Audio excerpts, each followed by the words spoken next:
В Курській області впав безпілотник з новітніми авіабомбами. І йдеться про те, що, очевидно, це Іран передав їх Російській Федерації для ударів по Україні. Принаймні, про це повідомляє видання Білд.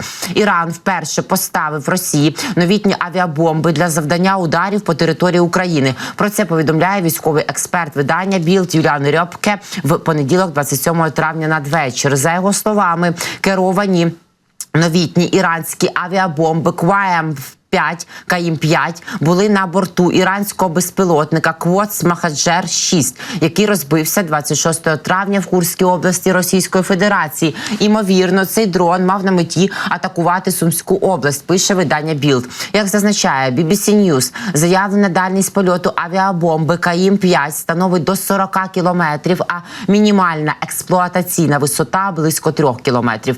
В Ірані вона була взята на озброєння в серпні 2019 року. Бо Рьопке вважає, що використання авіабомби Каїм-5 свідчить про новий рівень військової співпраці між Іраном та Росією. Також Російська Федерація, ця країна-агресорка, домовляється про зброю із Суданом і створює ризики і небезпеку викликів в Червоному морі. Росія може найближчим часом підписати угоду зі Збройними силами Судану про обмін зброєю для свого логістичного хабу в порт Судані на Червоному морі. Як йдеться у звіті Американського інституту вивчення війни, помічник головнокомандувача ЗСС Ясір Аль-Атта 25 травня анонсував, що делегація військових скоро вирушить до Росії, щоб укласти угоду про обмін життєво важливого озброєння, цитую, і боєприпасів. При цьому Аль-Атта описав запланований російський центр як не зовсім військову базу. Водночас російська сторона стверджує, що військові Судану змогли повернути собі кілька районів Хартума завдяки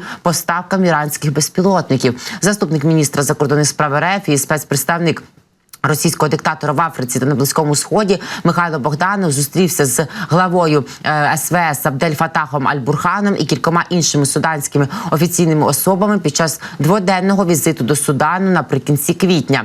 Інститут вивчення війни вважає, що Росія, можливо, змінить сторону підтримки в громадянській війні в Судані, щоб підтримати збройні сили країни і створити свою військово-морську базу в Червоному морі. На думку аналітиків, російська підтримка суданських збройних сил принесла велику користь Ірану, оскільки би це зблизило російську і іранську політику, а також змінило стратегію в регіоні. Бачите, наскільки все пов'язано і наскільки Росія продовжує шукати таких диктаторських собі партнерів, щоб з ними розвивати і множити війни, конфлікти, і від цього отримувати вигоду, від цього отримувати зброю, яка потім летить на наші голови.